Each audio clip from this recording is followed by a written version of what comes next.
Tuesday before Christmas 2016, and I'm going to start looking at getting this frame off. A couple of tricky things I've just noticed: the bottom bolts go through into the bodywork. There are some holes each side. One second. Yeah, there are some holes each side where those bolts are accessible.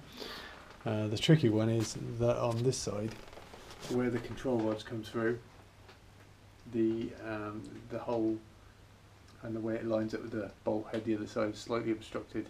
So I'm probably going to regret deciding to take this off. But if I can fiddle that one out first, that's the worst of it, and then the other 4 bolts are easily accessible, and I'll be able to get this frame off and clean it all up really nice. So let's have a go. Got a few more of these brackets off. The engine mount is now off. I've taken off, I think it might be a rectifier, I'll find out later, and I've taken that pulley out there from the rear bulkhead. What I'm going to do is make up a couple of aluminium sort of finishing plates just to cover over where that pulley was for the pull start. There's another one here on this frame, and I think I'm going to take that one off as well, because with the new engine and the electric start, that won't be needed either, so just get that off.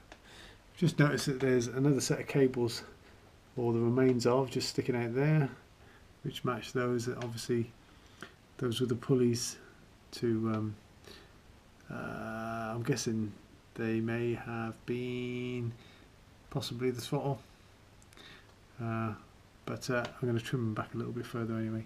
So we're really getting back to the bulkhead now, so I can see what I'm getting at, and should be able to clean all this up. Well, it's the 1st of January 2017. Christmas has been and gone. I've been a little bit poorly between Christmas and New Year, but I managed to do a few things, and one of the things included taking these indoors and cleaning them up a little bit, getting rid of all of the 2-stroke oil off of the aluminium engine mounts. Unfortunately this bit's lost a bit of its plating. I'm still deciding what to do with that. Any advice, if anybody's got any, would be appreciated. Getting it recoated, I don't know whether that's going to affect the strength of the item.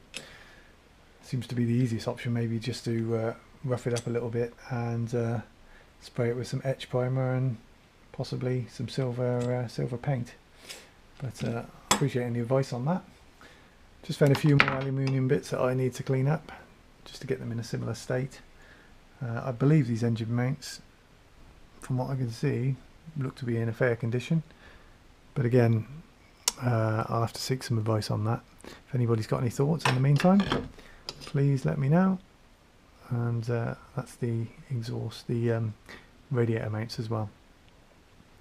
So the job for today is to get the slipper tank off, because I don't want that in the way if I'm going to start doing anything with this bulkhead.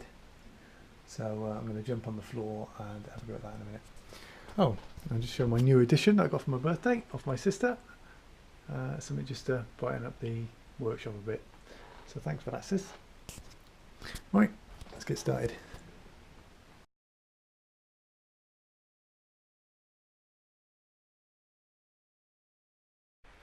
So we've got the tank off.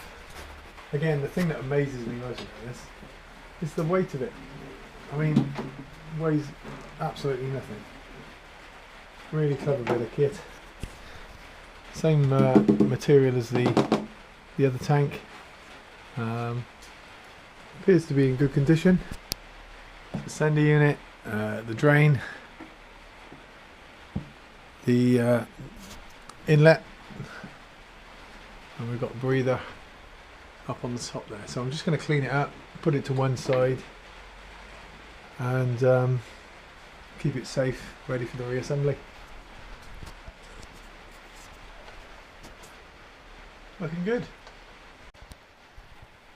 There's the cleaned up tank. I'll probably give it a polish before I put it back on. There's a few little chips and bits and pieces in there, but I'm not going to worry about that before refitting the tanks the first time. Great stuff.